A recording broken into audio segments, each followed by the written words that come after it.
Another day, another vlog tayo. So, we're gonna do another vlog. Ang topic natin is paalala sa mga pagod na or reminder do sa mga pagod na, no? Kaya umakyat pa ako dito sa 4th floor just to show you yung scenery na ang sarap pagmasdan ng langit, ang sarap pagmasdan ng mga creation ni Papa G. Kahit yung mga ibon, kung nakikita nyo, may nakikita akong mga ibon, no, na lumilipad. Kaya hindi pa rin natin masasabi na pagpagod ka na parang ayoko na, parang ganun. Kasi di ba minsan dumarating tayo sa puntong ganun. So tanong ko, pagod ka na ba? Hindi mo na ba alam ang gagawin mo? Yung nasa pakiramdam mo, yung nasa bingit ka na ng bangin. Tila ba gusto mo na lang tumalon para matapos na? Oops, saglit lang. Huwag ka munang tumalon. Sayang yung buhay. 'Di ba? Huwag mo munang gawin 'yan. Kahit pakiramdam mo wala nang pag-asa, yung sobrang ginawa mo na lahat, sobrang desperado na ako, 'di ba? Parang desperado ka na. At hindi mo na alam yung gagawin mo kasi wala namang makatulong sa iyo. Lahat na ng paraan ginawa mo na, pero it's not enough. Makinig ka muna. Simula bata ka pa, lahat ng bawat galaw, kilos mo, sinusubaybayan na ng ating Ama. Maingat niyang pinag-aaralan ang bawat isa sa atin. Kaya hindi mo masasabing sa dami ng tao, napapansin ba ako ng Panginoon? Pinakapakinggan niya ba ako? Alam niya ba na nag-e-exist ako at lahat ng pinagdadaanan ko ngayon? Nandyan ba talaga siya? Kung nandyan siya, bakit parang wala siyang ginagawa? 'Di ba? Sabi ko nga, pinag-aaralan niyang ang bawat galaw at kilos natin. Ang bawat isa sa atin.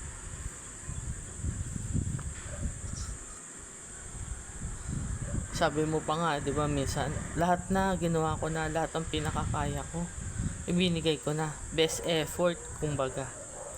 At doon, nakikita niya ang bigat ng iyong dala. Yung pinapasan-pasan mo, yung kinikim-kim-kim-kim mo, yung sa harap ng iba nakangiti ka, pero pag talikod, pag ikaw na lang, pag mag-isa ka na, umiiyak ka, lumuluha ka, sinasabi mo, Diyos, tapusin mo na to. Pagod na ako. Ayaw ko na to. Ayaw ko nang maranasan to. Iniisip mo, inaharap mo ang lahat ng bagay ng ito na mag-isa.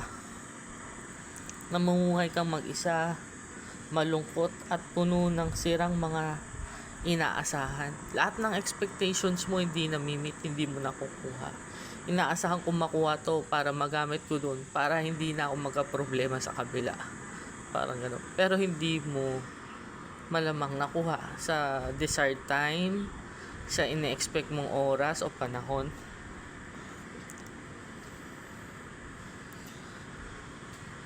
Minsan dumadaan talaga tayo sa mga gano'n. Yung mga sakit, sinisikreto mo, nililihim mo, tinatago mo. Sabi ng Ama, ngunit ako na iyong Ama ay katabi mo lang. 'Di ba? How ironic, nakakatawa. Tinatago mo yung mga bagay sa mga tao. Pero ang Ama mo, akala mo wala, nandiyan lang pala sa tabi mo. Kaya nga sinabi niya pwede mong itago ang lahat ng bagay, pero nakikita ko lahat ng ginagawa mo. Lahat na nangyayari sa'yo at lahat ng nagaganap sa buhay mo. Kasi ako ang iyong Ama. Katabi mo lang ako. Ang bawat paghinga mo ng malalim, maging ang bawat patak ng luha mo, kinokolekta niya kasi yan. Bawat patak ng luha mo, kinokolik niya. Kasi at times, bibigay niya yung biyaya. At bawat iniyak mo, bawat hatred na nangyari, diba? Bawat sakit, alam ng ama natin yan. Sabi niya nga ako ang iyong ama, ang karamay mo. Ngunit hindi mo ako napapansin. Kasama mo ako sa mga dagok ng buhay mo, sa bawat bagyo. Lagi mo akong kasama. Hindi kita iiwan. Ako na siyang lumikha ng langit at lupa, maging ang kalawakan, bituin, at lahat ng nakikita mong likha ko. Ako na pinakamalakas, na siyang pinakamalakas. Siyang ama, siyang pinakamalakas, natural. Ang lakas ko na siya ring binigay ko sa iyo nang hindi mo namamalayan.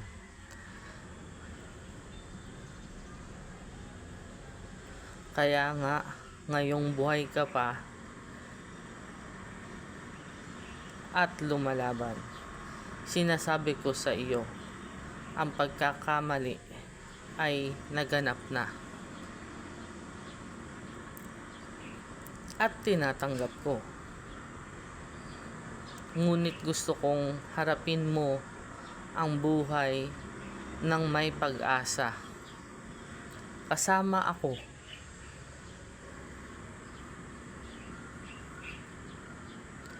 Nang matapang at walang takot.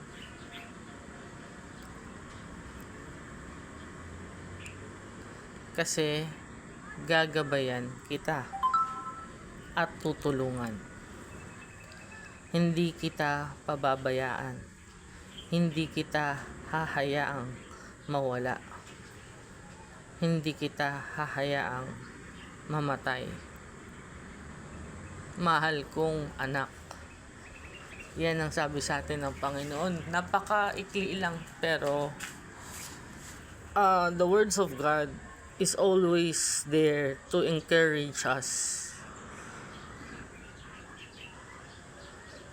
na kahit anong pagod natin, anong bigat ng binubuhat mo na load, anong sakit ang nararanasan mo, He's always there. Nandyan siya parate to help us, to comfort us sa lahat ng pinagdadaanan natin. Kaya nga, I'm doing this actually the other day pa, kinukulit na ako na i-encourage ko daw kayo dahil maraming gusto mag-give up, ang daming gusto na palang sumuko. So at times hindi talaga ako nakakapag-vlog. Marami din kasi akong inaasikaso, but kahit kano ka-busy tayo, kahit kano ang dami nating ginagawa, ang dami nating kinakausap, pinupuntahan na lugar, this is the only way for me na i-encourage kayo. Kasi at pag tao, isa-isa lang or just a group, pero with online, I hope I could encourage more na nawawalan ng pag-asa. I hope na patuloy pa rin kayo, no? Sa buhay, sa trabaho nyo. Kahit ang hirap na, no? Isipin mo, ate, wala na nga po akong pamasahe para makapagtrabaho. Paano po ako papasok? Puro na lang utang ng meron na, puro lista na lang, puro na lang utang ang meron ako sa tindahan, ganon. Lahat na ng kamag-anak ko, iniraman ko na or tumutulong na sa akin, pero kulang pa rin po, parang ganon. Di siguro it's time na lahat ng bigat mo, yung pagal mo, yung burden mo, ibigay mo na kay Papa G, diba? And I'm definitely sure na gagawa ng paraan ang ating Ama upang isalba ka sa kinasasadlakan mo, sa problema mo. bawat problemang binibigay sa atin, may solusyon naman. Hindi porket nagkasabay-sabay. Alam mo, ang galing talaga kasi minsan ang demonyo. No?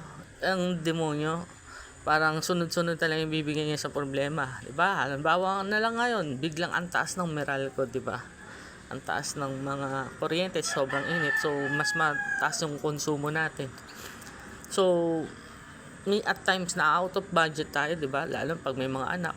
Syempre, kakain yan. Magagatas. 'Di ba? Obligasyon mo sa mga anak mo. 'Di ba? Baon nila or everyday expenses nyo. Sa trabaho, sa mga worker mo, sa mga manggagawa mo, 'di ba? Kailangan na provide mo yung bawat needs, bawat inventory ng tindahan nyo para makaikot ulit yan. Ano pa ba?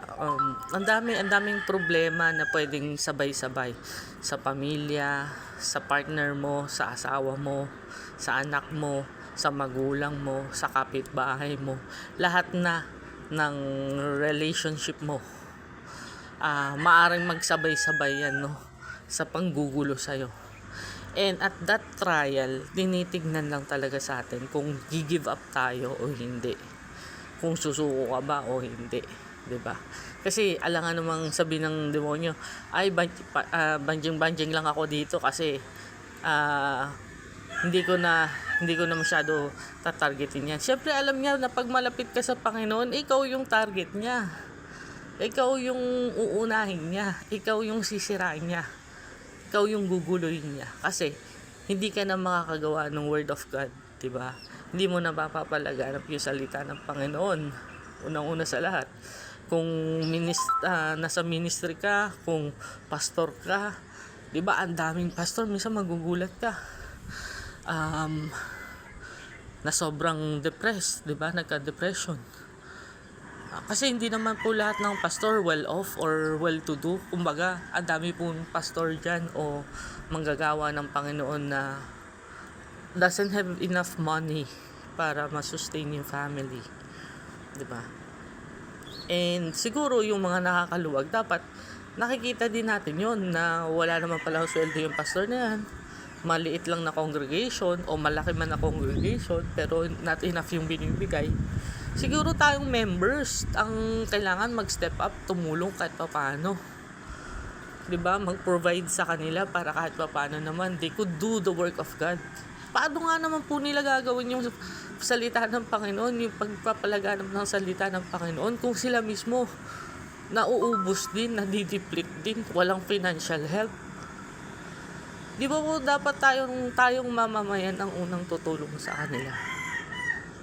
So yun, siguro kasi my dad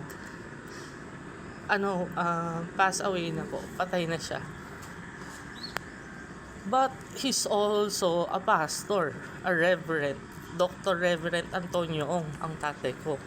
And alam ko yung hirap ng congregation na hindi nagbibigay ng sweldo, na hindi nagpro-provide ng maayos sa mga pastors, 'di ba? Napakaswerte lang talaga ng papa ko. Lagi siyang nagbubukas ng mga churches sa lugar. Kaya may place, tapos gumaka, tas walang pastor, siya magiging pastor there. Sa Bicol, siya magiging pastor sa Bicol. Parang ganun, lagi siya nag-o-open ng mga churches kung saan-saan. And kailangan talaga nila yung support. Swerte lang si daddy, may support siya that time. Pero at times may nawawalang support. So dapat tayo siguro tumulong din sa ating mga kapastoran, sa ating mga naglilingkod sa ating Ama para ipalaganap yung salita niya. Napakaswerte nga natin eh. Sa ibang bansa, para lang mag-share ng gospel, Bible verse, pag nalaman, papatayin sila eh. 'Di ba? Papatayin sila, buong angka nila papatayin, lalo na pag nalaman nagsasamba sila sa Panginoon. Tayo napakamalaya natin. Parang ito pinakikita ko sa inyo. Ang ganda ng scenery na pinakikita ko sa inyo. Ganyang kaganda yung pangako ng Panginoon sa atin. Lahat ng meron siya, ibibigay niya sa atin. Lahat yan, napakalawak niyan. Lahat yan, pwede mong makapag-ministry ka.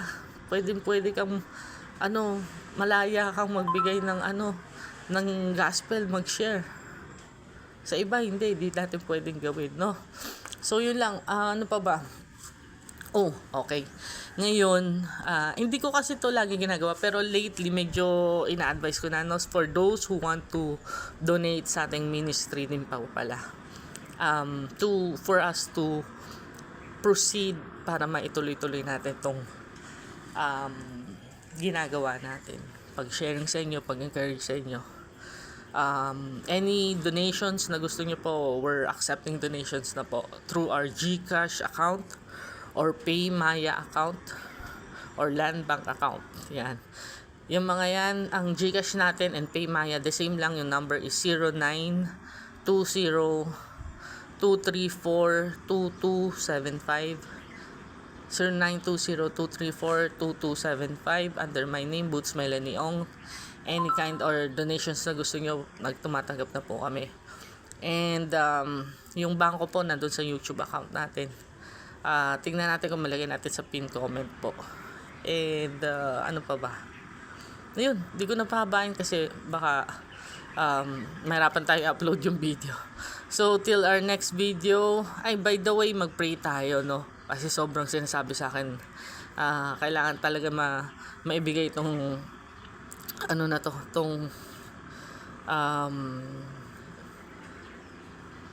mai-share kumbaga itong video na ito sa inyo. Maibigay itong word ni Papa God sa inyo, okay? So, let's pray. Heavenly Father, we come to you today. We're seeking healing and restoration for the sick and weary. Remove their pains and grant them healing miracles with your mighty hands. Help them to know that you don't give trials we cannot face because we never face them alone. Through the power of your name, I destroy, cast down, shattered any stronghold that is keeping them from living complete freedom and victory in you. Calm their timid hearts and bring rest to the weary places. Sundan niyo po ako, Ama. Humihingi po ako ng tawad sa lahat ng pagkakamali ko. Hindi ko na po uulitin. Pumasok po kayo sa aking puso. Gagawin ko po kayong Panginoon at tagapagligtas. In Jesus' name we pray. Ayan, sobrang lakas po nung presence nung Holy Spirit na ramdaman ko. And thank you, Father God, for gracing us your grace and mercy. Tinatanggap po namin yung kagalingan na binibigay nyo. This we ask in your mighty name, Father, we pray. Amen. Thank you and God bless. Bye.